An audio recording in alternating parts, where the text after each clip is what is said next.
Hello again, everybody. I don't usually do a lot of install videos, but I do all my own work for the most part on my bike. I don't build wheels and stuff, but for the most part I do as much work as I can. So I wanted to share the DUB bottom bracket install and the crank install with you, and to kind of maybe help somebody get through some of the tough parts, or see some of the stuff that you wouldn't normally see, and hopefully get you to tackle something that you're not comfortable with, because it's worth doing things on your own if you can. And I wanted you to check this out. Remember to give the channel a like, give it a subscribe, click the bell icon and get notifications as soon as I post videos. I try to do them weekly as much as possible. So here's the DUB install coming right up.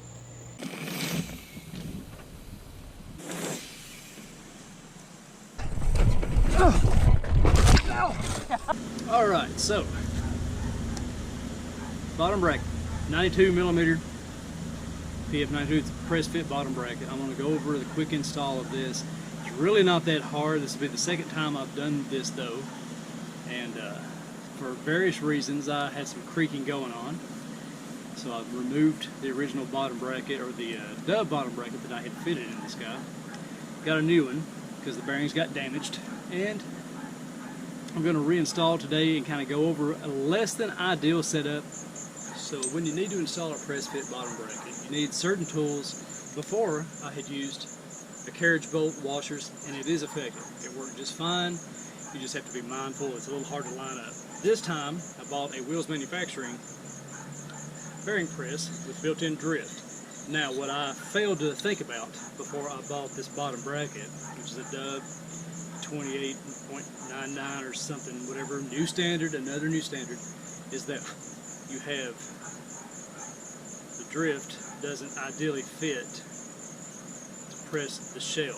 You don't want to press on the inside of this. You need to press on the outside, otherwise you could risk damaging the bearing. So I'm going to have to get creative with one side of this to get it to work. So you break out sockets, big washers, which I already had, press it in before.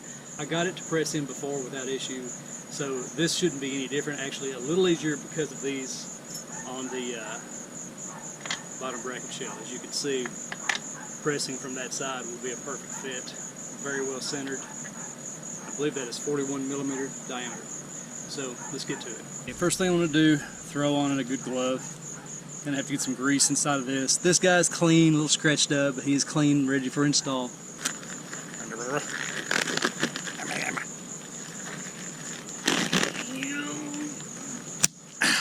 Okay, we'll press in the left side first, non-drive side cap. So on a DUB bottom bracket, left side is this side. It is marked on the tube itself, left and right. Right obviously is a drive side, and left is your non-drive. So blah blah blah blah. Something to notice, if you can see it, inside of these guys is a little blue O-ring that they've crammed in there. In my last DUB bottom bracket was a pain in the hind end, because that comes out, it can be very difficult to get back in. And then if this black piece, this black plastic that everything rides in, comes off, you really don't want to have to take that off if you can help it. I had gotten mine off to fight with this blue O-ring, and it was really hard to get back on, and I wound up chipping a piece of plastic, which didn't seem to affect performance, but still, just to say there's some parts in here that are a little bit weak, and you just kind of got to be mindful of them. But do keep in mind that little O-ring. I guess that's just to keep crap out of the bottom bracket area and keep the bearings lasting longer. These are said to be non-serviceable by SRAM, and if you you don't re-grease them, basically you just replace them. Makes sense, but you know, I like to fiddle, so a lot of times I'll try to pack bearings. But knowing how this black piece is now, I will probably never do it again. They're cheap, so I'll just buy another one. So with your gloved hand, don't care if you don't use a glove, you can be pretty liberal with this. The races that these bearings set in are steel, so the bearings or the bearing caps will slide in here better with a good coating of grease. You don't have to be ridiculous, but it does help to get some in there to get everything started nicely. Normally you would just use the bearing press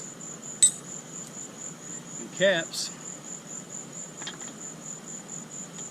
that to press in, but since I don't have the right drift that fits the inside of this, I'm still going to end up using, I'm still going to try to use the drift, but I'm going to have to get a little bit creative with it. One of your T-handles on here, really nice machined aluminum. It's a good looking piece.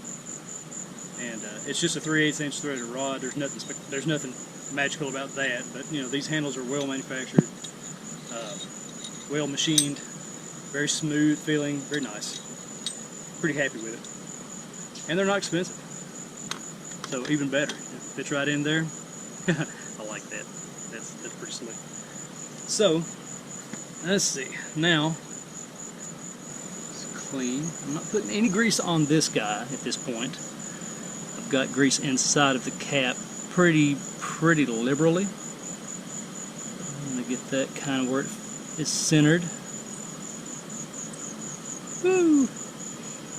This is where it'd be nice to have that proper size drift, because you don't want to try to go too cockeyed with it, but they usually straighten out pretty nicely. So those washers will cause this to push evenly on the outside bearing race as opposed to the inside. Now I'm going to put this on backwards, and the reason I'm doing that is I'm actually going to use the other drift. Even though it doesn't fit, this is the other drift that comes with the machine, with the press tool. And if I have enough space for it, this will give me a nice larger swap. Get inside of that. So what I will have is a nice wider interface, cleaner interface.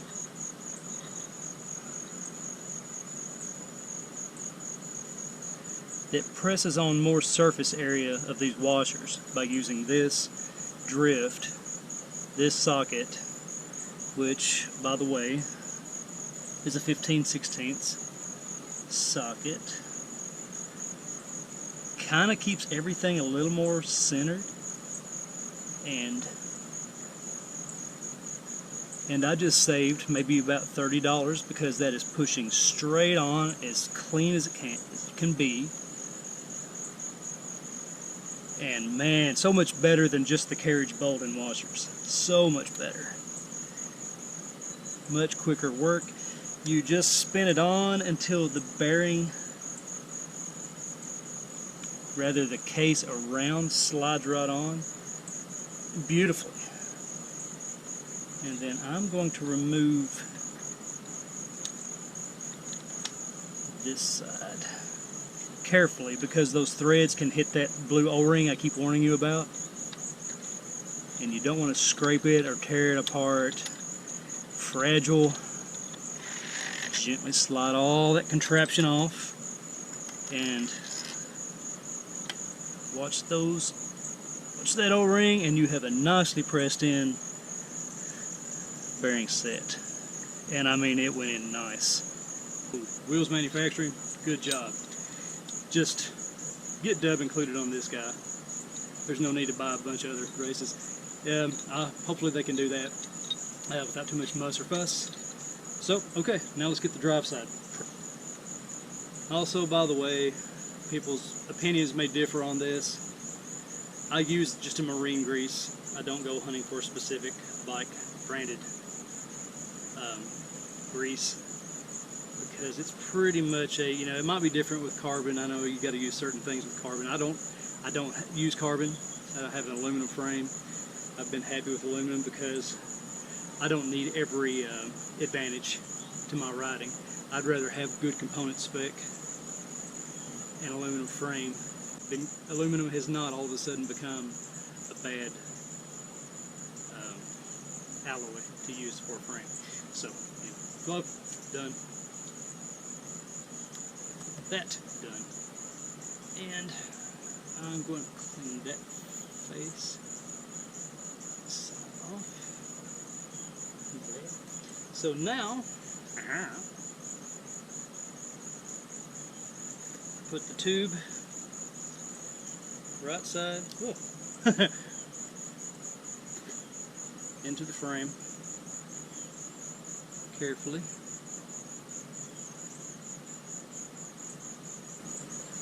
And again, I have to be a little creative with how I'm going to do this. So this is my pressing side with the socket. Only now I have to use at least one washer on the other side to mate up to that, so as I'm pressing this side in, I have a nice clean interface on that, which should still work nicely. Again, hyper careful of the blue O-rings on there, both sides have them. Okay, whoa, see there, pulled my tube and cap off. Beautiful. So, a couple of washers to press evenly. Socket again to give it more pushing surface area, and it may not work this time. Maybe it will. Free up some threads on that side. So if I've got enough room, it looks like I do. Put this one on. So this one will not be as perfectly centered on the other side, but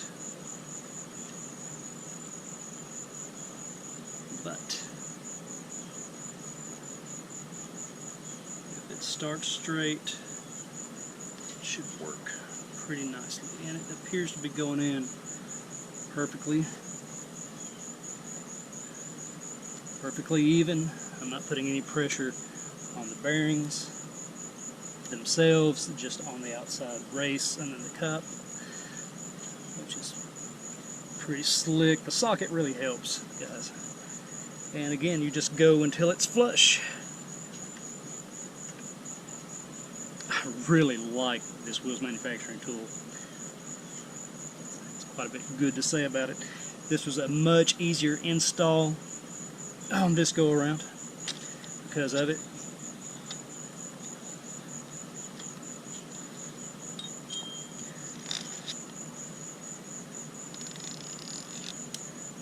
Now, I didn't know about those O-rings the first time I installed one of these bottom brackets. Smooth. So knowing what I know now, I'm hopefully will warn you. Beware of the rubber O-rings, especially with threads on this. Some presses don't have threads, they have more of a squared section, maybe a bit safer, but this one has worked very well if you just pay attention to what you're doing, take your time, and it doesn't take any time at all. There's no real super small parts other than those little O-rings and these black pieces that help seal the bearing from dust and contaminants. You don't want to pull that cap off. Just say it. From my experience, it's wicked to try to get back on, and you don't want to try it. So, save you a lot of headache in the future. I hope it really helps you. I have 165 millimeter, which I like the short cranks. Way less pedal strikes, faster acceleration out of turns. You know, run what you brung, get what you like. Anyway, this little guy here, the bearing preload, make sure it's all the way. There's a plus sign with an arrow, and you want to unscrew it as close to this arm as you can without being ridiculous. It's just plastic. Got to be gentle with it, so it's not real hard to do. This glove, grease. Be easier with the glove on, I know. You'll also put grease absolutely on this spindle here. I'm going to go ahead and install it first, this side first. Now drive side, you be aware that the O-ring gives it a bit of a wiggle to get started. Once it gets going though, it's on. There. And I've got a ton of grease on there, and it may be a bit much for what's necessary. I'm going to clean up a bit of this grease because it's a little excess, and I don't want to it just attracts dirt in the middle. So I really hope this works well for you guys. I didn't do a lot of camera angles because honestly it's a pretty simple install. It's pretty straightforward. You press stuff in evenly. Makes sense. That'll still have a little bit of excess, that'll still have a little bit of excess, but not anywhere near what it was. I had so much on here, it was kind of ridiculous. That's on me. So, press that in. So, these gloves that I use, by the way, Harbor Freight, few millimeters thick, very tough. Ideal situation, cheap and effective. I like cheap and effective. Now you can see there's the spindle. Put grease all around on the threads. If once it's all done, you may have to remove the crank arm, retorque it, and I have a big freaking torque wrench that I borrowed to finish this up because this takes quite a bit. And anyway, to help myself out this time, because another lesson that I learned was that when you put one of these on, they can be horrible to get off. Really, really difficult. I had to use a 2-foot pry bar, or cheater bar, on a ratchet just to get the crankset off earlier. It was ridiculous. But anyway. Oh, by the way, that usually runs into during install is for a PF92, BB92, press fit 92, whatever you want to call it. For this, it's a boost rear wheel. I put a 2mm spacer on the drive side, and it just snaps into place. Comes with the bottom bracket, so you should have that with it when you purchase it. If you purchase one of these, if you go with DUB. So just a reminder, 2mm spacer on a press fit 92 bottom bracket. Orient your cranks nicely. 8mm hex wrench. Things lined up nice.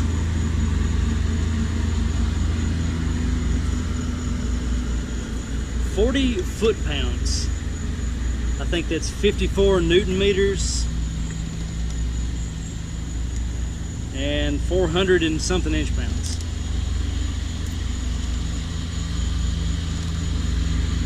Torque wrench, highly advised.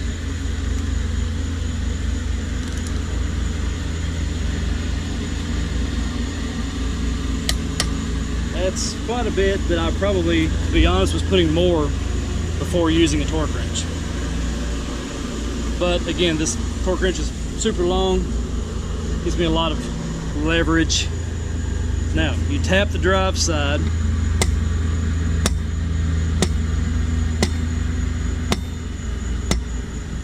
to make sure everything's seated.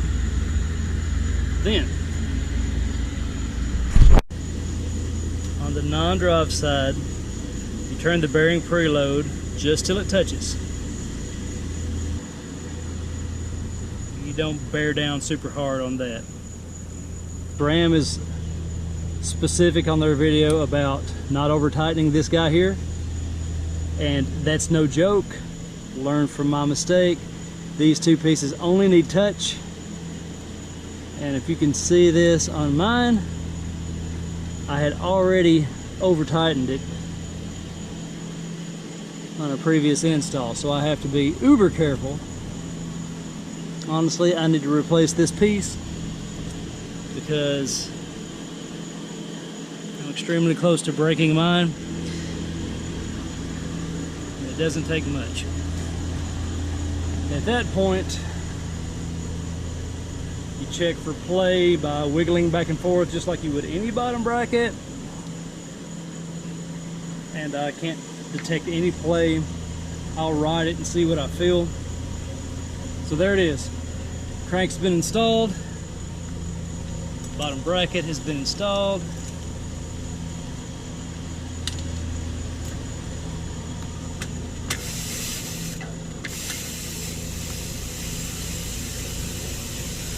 And we're going to go test it out and see how she rolls.